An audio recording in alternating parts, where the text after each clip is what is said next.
في مدينة أرفود وقع واحد الحادث مؤلم شعل مواقع التواصل الاجتماعي، بحيث تعرضت واحد الأستاذة لاعتداء جسدي باستخدام السلاح الأبيض من طرف طالب في معهد التكوين المهني. هذا الحادث كشف لنا جانب مهم من تعاملاتنا اليومية، كيفاش ممكن أن التوترات الشخصية تحول لاعتداءات جسدية. واش فعلا كنا في حاجة لهذا النوع من العنف باش نعبروا على مشاعرنا أو خلافاتنا؟ الله يشافي الأستاذة ويعافيها ويرد الشباب للصواب. هذه 3 رسائل موجهة للأستاذ والتلميذ والأسرة. تابعونا.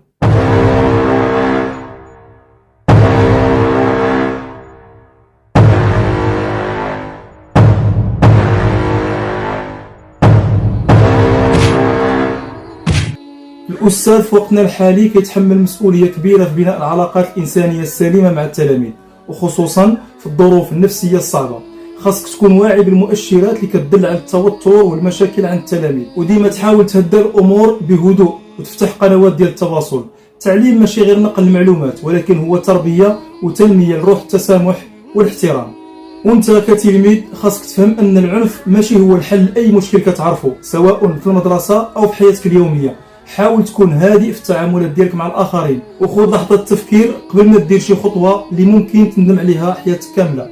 إذا كان عندك مشاكل أو توتر، حاول تكلم مع الأستاذ أو مع شخص بالغ اللي كتثق فيه واللي يقدر يساعدك. الأسرة كتلعب واحد الدور أساسي في توجيه البناء، وخاصكم تهتموا بالحوار والاحترام المتبادل في البيت. الطفل اللي كيعيش في بيئة فيها تواصل إيجابي غادي يكون عنده قدرة أكبر على التعامل مع المشاكل بدون اللجوء إلى العنف. علموا ولادكم كيفاش يتصرفوا في المواقف الصعبة بلطف ووعي، لأن التربية السليمة كتبدا من البيت.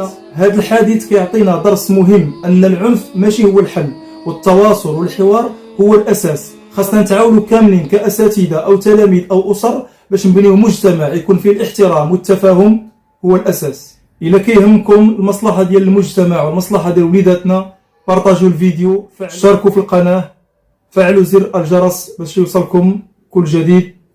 السلام عليكم.